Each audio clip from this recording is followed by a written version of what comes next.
Hello friends. आज हम लोग भारत के संविधान में कोऑपरेटिव सोसाइटीज के संबंध में जो प्रावधान दिए गए हैं उनको पढ़ेंगे। ये संविधान के पार्ट 9B में दिए गए हैं और आर्टिकल्स हैं आर्टिकल 243ZH से लेकर के 243ZT। ठीक है, 243ZH से लेकर के 243ZT। सबसे पहले तो ये समझे कि कोऑपरेटिव होती क्या है।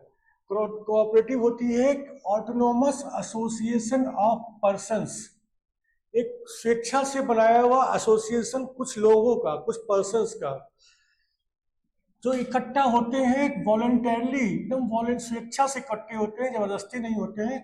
किस लिए इकट्ठा होते हैं?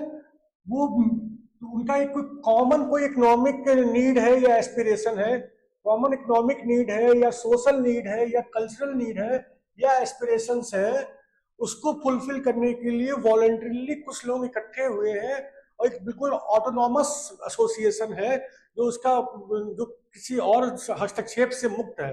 ऑटोनॉमस मतलब किसी अन्य हस्तक्षेप से मुक्त होना। किस तरीके से ये नीड्स और एस्पिरेशंस पूरी होंगी? जॉइंटली ओन्ड एंटरप्राइज से। ठीक है, ये कोऑपरेटिव बनेगी, ये जॉइंटली ओन्ड है, ये सारे लोगों द्वारा जॉइंटली इकट्ठा ओन की जाएगी, सभी मालिक होंगे इसके, ये संस्था के। ये डेमोक्रेटिकली ओन्ड रहती है, लोकतांत्रिक रूप से इसका वो ओनरशिप होती है। कोई एक पर्टिकुलर पर्सन इसका मालिक नहीं होता है जो इसका सारे प्रॉफिट रख ले। ठीक है, हर मेंबर के पास एक वोट होगा। किस लिए होगा वो vote? Board of directors elect करने के लिए। ठीक है, जो कोऑपरेटिव का बोर्ड ऑफ डायरेक्टर्स चुना जाएगा उसको इलेक्ट करने के लिए एक वोट हर मेंबर का होता है। इसलिए इसी में ये जो इस टाइप की संस्थाएं होती है, इसका यूनिक फीचर ये है, ये ज्वाइंट ओनरशिप है, सारे लोग इकट्ठा मालिक हैं जितने भी मेंबर्स हैं, और डेमोक्रेटिक लीडरशिप है। ठीक है, जो लोकतांत्रिक तरीके से सब चुने जाते हैं सारे बोर्ड ऑफ डायरेक्टर्स, और वो लीड करते हैं इस संस्था को, ना कि कोई एक पर्टिकुलर व्यक्ति हमेशा लीड करता रहेगा। समय समय पर वो व्यक्ति चेंज होते रहेंगे जो बोर्ड ऑफ डायरेक्टर्स में है। आमतौर पे जो दबा कुचला वर्ग है, वीकर सेक्शन है, उनके इंटरेस्ट को प्रोटेक्ट करने के लिए बनाया जाता है, लेकिन कोई जरूरी नहीं है।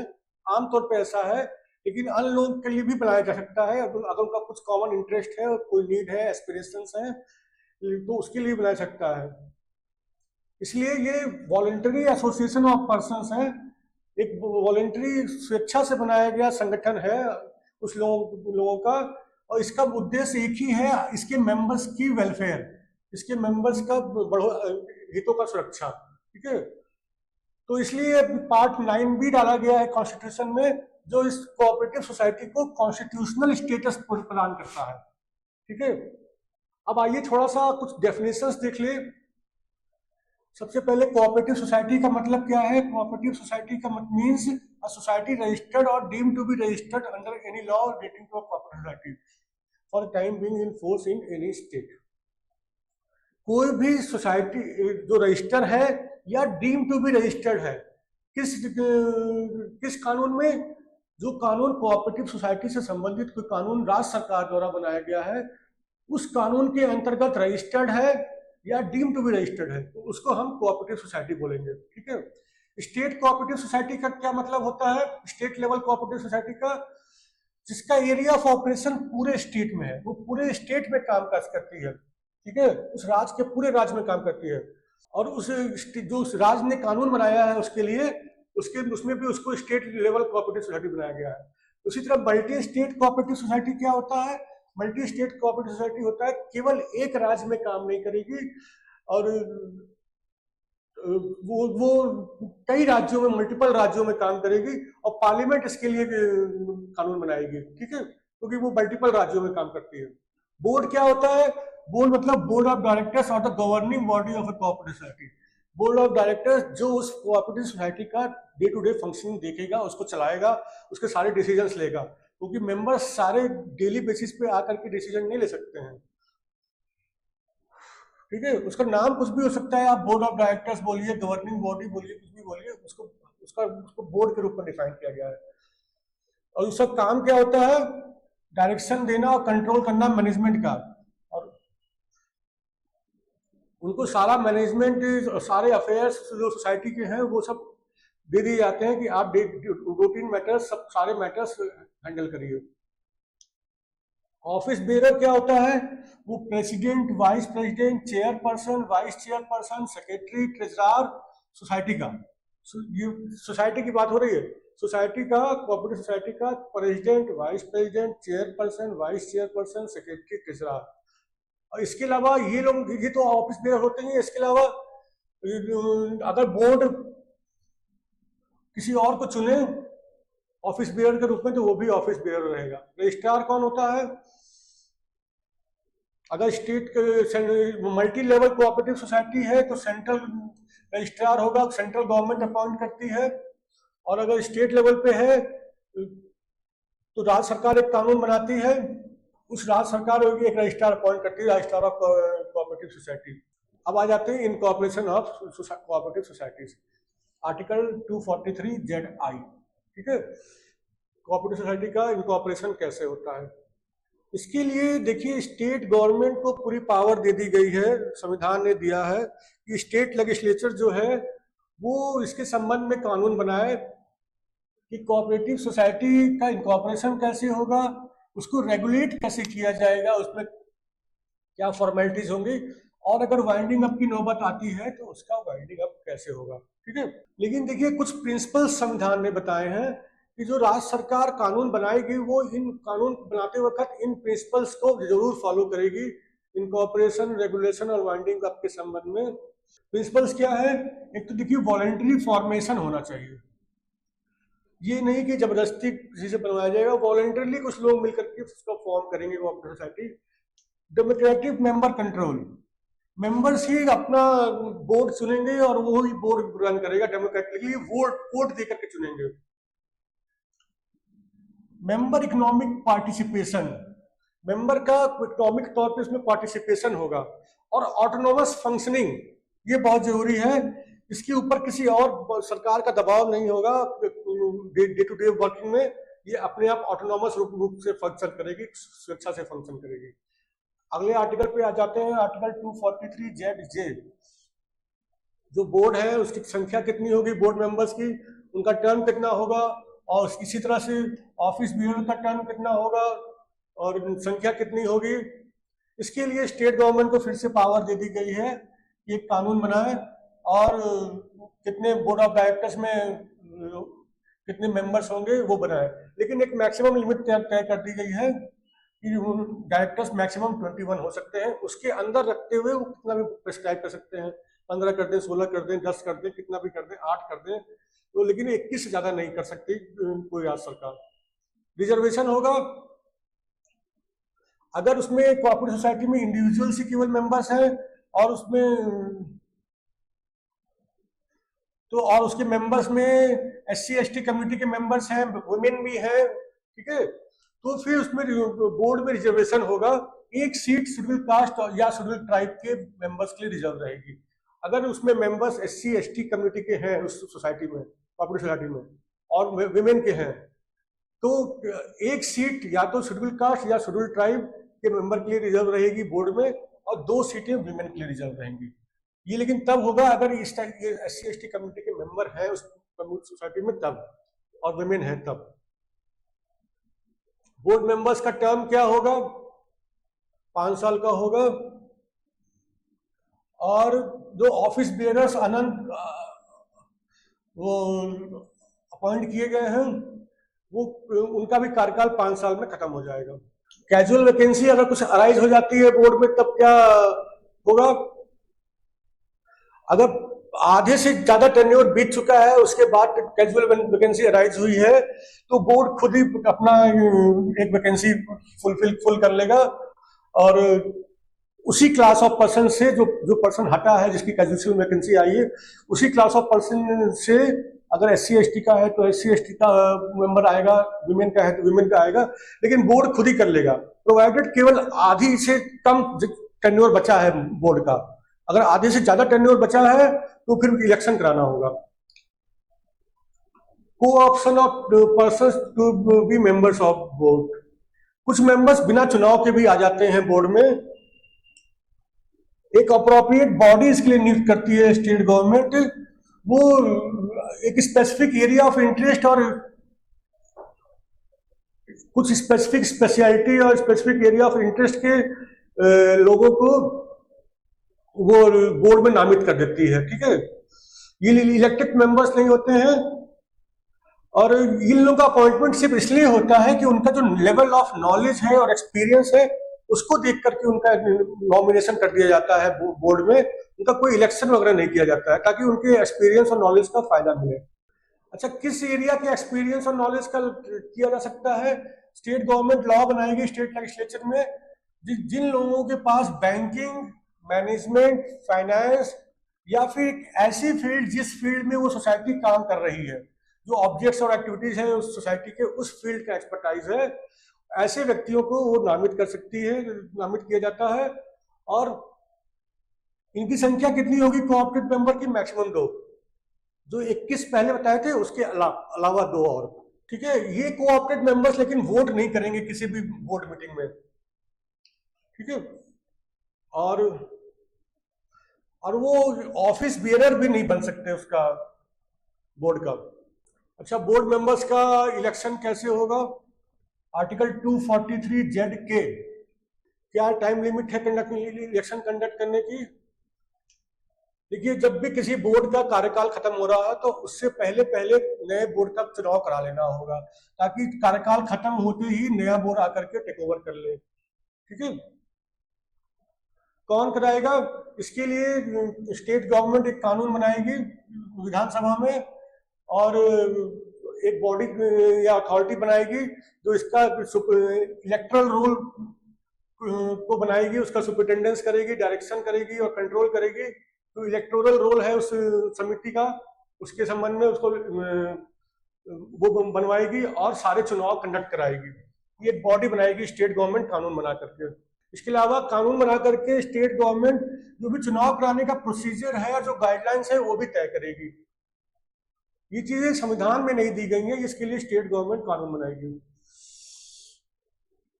अच्छा, आर्टिकल 243ZL है, इसमें कुछ परिस्थितियों में जो बोर्ड है उसको गवर्नमेंट सुपरसीड कर लेती है, सस्पेंड कर देती है और एक इंटरिम मैनेजमेंट गठित कर देती है। तो किन परिस्थितियों में ऐसा करेगी गवर्नमेंट? द बोर्ड में बी सुपरसीडेड और kept in suspension in cases of its. अगर बोर्ड बार बार डिफॉल्ट कर रही है तब वो सस्पेंड कर दी जाएगी, सुपरसीड कर दी जाएगी। अगर बोर्ड अपनी ड्यूटीज को परफॉर्म करने के लिए नेग्लिजेंट है, नेग्लिजेंस है उसमें काफी, तब भी वो सस्पेंड कर दी जाएगी और सुपरसीड कर लेगी। तो अगर वो अपने बोर्ड अपने मेंबर्स के लिए या सोसाइटी एज अ होल के लिए के इंटरेस्ट को प्रोटेक्ट करने के अगेंस्ट कुछ काम कर रही है, उनके इंटरेस्ट के अगेंस्ट कुछ काम कर रही है, मेंबर्स के अगेंस्ट काम कर रही है या सोसाइटी एज अ होल के अगेंस्ट काम कर रही है बोर्ड, तो भी उस केस में सुपरसीड कर दी जाएगी, सस्पेंड कर दी जाएगी। और या फिर there is a stalemate in the constitution and function of the board, उसको बनाने में बोर्ड को और उसको फंक्शन करने में एकदम गतिरोध है बहुत लंबा चौड़ा, तो भी सुपरसीड कर दी जाएगी, स्टिल सस्पेंड कर दी जाएगी। अच्छा, जो अथॉरिटी बनाई गई थी जो इसका इलेक्शन कराएगी, जो स्टेट लेजिस्लेचर ने बनाया था, उसने इलेक्शन नहीं कराया, राज्य के कानून के तहत इलेक्शन नहीं कराया, उस केस में भी वो सुपरसीड करके सस्पेंड कर दी जाएगी। कितनी देर के लिए सुपरसीड की जाएगी या सस्पेंड की जाएगी? अगर वो कोऑपरेटिव सोसाइटी बैंकिंग बिजनेस कर रही है तो 1 साल के लिए मैक्सिमम, और कुछ और काम कर रही है तो 6 महीने के लिए मैक्सिमम। अच्छा, अगर सोसाइटी में कोई गवर्नमेंट शेयर होल्डिंग नहीं है या फिर लोन और फाइनेंशियल असिस्टेंस नहीं है, या फिर कोई गारंटी गवर्नमेंट द्वारा नहीं दी गई है, गवर्नमेंट ने कोई लोन नहीं दिया है, फाइनेंशियल असिस्टेंस नहीं दिया है, कोई गारंटी नहीं दी है, गवर्नमेंट का कोई शेयर होल्डिंग भी नहीं है, तो फिर उस केस में बोर्ड को गवर्नमेंट सुपरसीड नहीं कर सकती और सस्पेंड नहीं कर सकती। तो ड्यूटीज अगर ऐसा होता है कि सस्पेंड करती है और सुपरसीड करती है, तो उस सोसाइटी का कामकाज देखने के लिए गवर्नमेंट एक एडमिनिस्ट्रेटर अपॉइंट करेगी। उसका काम ये होगा कि 6 महीने में वो इलेक्शन कंडक्ट कराए और नई मैनेजमेंट को हैंड ओवर कर दे मैनेजमेंट। अब ऑडिट देख लेते हैं, जो अकाउंट्स सोसाइटी कोऑपरेटिव सोसाइटीज के अकाउंट्स का ऑडिट होना होता है, आर्टिकल 243ZM इसके लिए भी राज्य सरकार कानून बनाएगी, किस लिए, जो अकाउंट मेंटेन करना है कोऑपरेटिव सोसाइटी को, कैसे कैसे अकाउंट्स मेंटेन करना है, और उसका हर साल कम से कम एक बार हर फाइनेंशियल ईयर में उसका ऑडिट कराना है। इसके लिए राज्य सरकार कानून बनाएगी।